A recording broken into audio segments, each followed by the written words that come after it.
कैसे हुई थी त्रिदेव विष्णु शिव और ब्रह्मा की उत्पत्ति। भगवान शिव विष्णु और ब्रह्मा के पिता कौन हैं। देवताओं में ब्रह्मा विष्णु और महेश यानी शिव जी को सबसे अलग स्थान प्राप्त है और इसमें ब्रह्मा को सृष्टि का रचयिता, भगवान विष्णु को संरक्षक और भगवान शिव को विनाशक कहा जाता है। ऐसे में कई लोग ये सोचते हैं कि त्रिदेव की उत्पत्ति कैसे हुई होगी, अर्थात कैसे उन्होंने संसार में जन्म लिया होगा। अगर आप भी इस बारे में सोचते हैं तो आज हम आपको इस वीडियो में ये बताने जा रहे हैं, जिसे सुनकर आप समझ जाएंगे कि कैसे हुई थी त्रिदेव की उत्पत्ति। इसलिए वीडियो में आगे बढ़ने से पहले चैनल को अभी से सब्सक्राइब ज़रूर कर दीजिएगा और वीडियो को लाइक और शेयर ज़रूर कर दीजिएगा। तो चलिए जानते हैं इस कहानी के बारे में। तो एक बार जब भगवान शिव ने सोचा कि अगर मैं विनाशक हूँ तो क्या मैं हर चीज़ का विनाश कर सकता हूँ, क्या मैं ब्रह्मा और विष्णु का विनाश भी कर सकता हूँ, क्या उन पर मेरी शक्तियाँ असर करेंगी। जब भगवान विष्णु के मन में यह विचार आया तो भगवान ब्रह्मा और विष्णु समझ गए कि उनके मन में क्या चल रहा है और वो दोनों मुस्कुराने लगे। ब्रह्मा जी बोले, महादेव आप अपनी शक्तियाँ मुझ पर क्यों नहीं आजमाते। मैं भी ये जानने के लिए उत्सुक हूँ कि आपकी शक्तियाँ मुझ पर काम करेंगी या नहीं करेंगी। जब भगवान विष्णु ने भी जिद की तो भगवान शिव ने सकुचाते हुए ब्रह्मा जी के ऊपर अपनी शक्तियों का प्रयोग कर दिया। देखते ही देखते ब्रह्मा जी जलकर भस्म हो गए। जैसे ही शिव जी ने अपनी शक्तियों का प्रयोग किया, ब्रह्मा जी जलकर गायब हो गए और उनकी जगह एक राख का छोटा सा ढेर लग गया। शिव जी चिंतित हो गए कि ये मैंने क्या कर दिया, अब इस विश्व का क्या होगा। भगवान विष्णु मुस्कुरा रहे थे, उनकी मुस्कान और भी ज़्यादा चौड़ी हो गई जब उन्होंने शिव जी को पछताते हुए घुटनों के बल बैठते हुए देखा।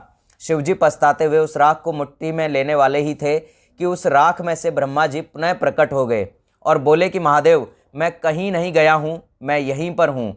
देखो आपके विनाश के कारण इस राख की रचना हुई और जहाँ भी रचना होती है वहाँ मैं होता हूँ, इसलिए मैं आपकी शक्तियों से भी समाप्त नहीं हुआ। भगवान विष्णु मुस्कुराए और बोले, महादेव मैं संसार का रक्षक हूँ, मैं भी देखना चाहता हूँ कि क्या मैं आपकी शक्तियों से स्वयं की रक्षा कर सकता हूँ। कृपया मुझ पर अपनी शक्तियों का प्रयोग करें। जब विष्णु जी ने जिद की तो शिव जी ने विष्णु जी को भी अपनी शक्तियों से भस्म कर दिया। विष्णु जी के स्थान पर अब वहाँ राख का ढेर था, लेकिन उनकी आवाज़ राख के ढेर से अभी भी आ रही थी। वही आवाज़ थी, महादेव मैं अभी भी यहीं हूँ, कृपया आप रुके नहीं, अपनी शक्तियों का प्रयोग इस राख पर भी कीजिए। तब तक मत रुकिए जब तक कि इस राख का आखिरी कण भी खत्म ना हो जाए।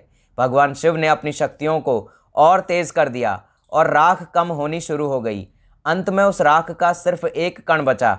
भगवान शिव ने सारी शक्तियाँ लगा दी, लेकिन उस कण को समाप्त नहीं कर पाए। भगवान विष्णु उस कण से पुनः प्रकट हो गए और यह सिद्ध कर दिया कि उन्हें भगवान शिव भी समाप्त नहीं कर सकते हैं। भगवान शिव ने मन ही मन सोचा कि मुझे विश्वास हो गया कि मैं ब्रह्मा और विष्णु को सीधे समाप्त नहीं कर सकता, लेकिन यदि मैं स्वयं का विनाश कर लूं तो वे भी समाप्त हो जाएंगे, क्योंकि यदि मैं ही नहीं रहूँगा तो विनाश संभव नहीं होगा और बिना विनाश के रचना कैसे। अतः ब्रह्मा जी समाप्त हो जाएंगे और रचना ही नहीं रहेगी तो उसकी रक्षा कैसी। अतः विष्णु जी भी नहीं रहेंगे। ब्रह्मा और विष्णु समझ रहे थे कि शिव जी के मन में क्या चल रहा है।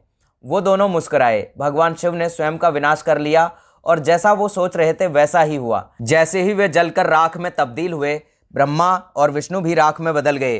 कुछ समय के लिए सब कुछ अंधकारमय हो गया। वहाँ उन तीनों देवों की राख के सिवाय कुछ भी नहीं था।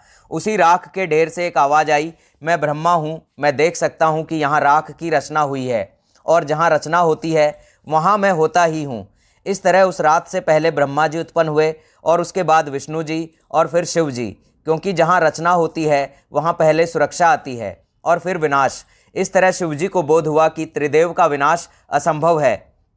इस घटना की स्मृति के रूप में भगवान शिव ने उस राख को अपने शरीर से लेप लिया, जिसे शिव भस्म कहा जाता है। भगवान शिव अद्भुत और अविनाशी हैं। भगवान शिव जितने सरल हैं उतने ही रहस्यमय भी हैं। भोलेनाथ का रहन सहन, आवास, वस्त्र, आभूषण आदि सभी देवताओं से एकदम अलग है।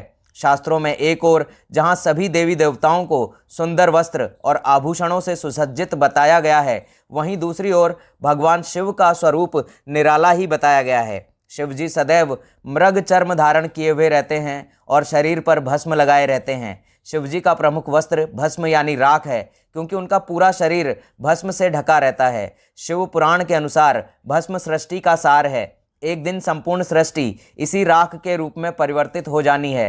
ऐसा माना जाता है कि चारों युगों के बाद इस सृष्टि का विनाश हो जाता है और पुनः सृष्टि की रचना ब्रह्मा जी द्वारा की जाती है। ये क्रिया अनवरत चलती रहती है। इस सृष्टि के सार भस्म यानी राख को शिवजी सदैव धारण किए रहते हैं।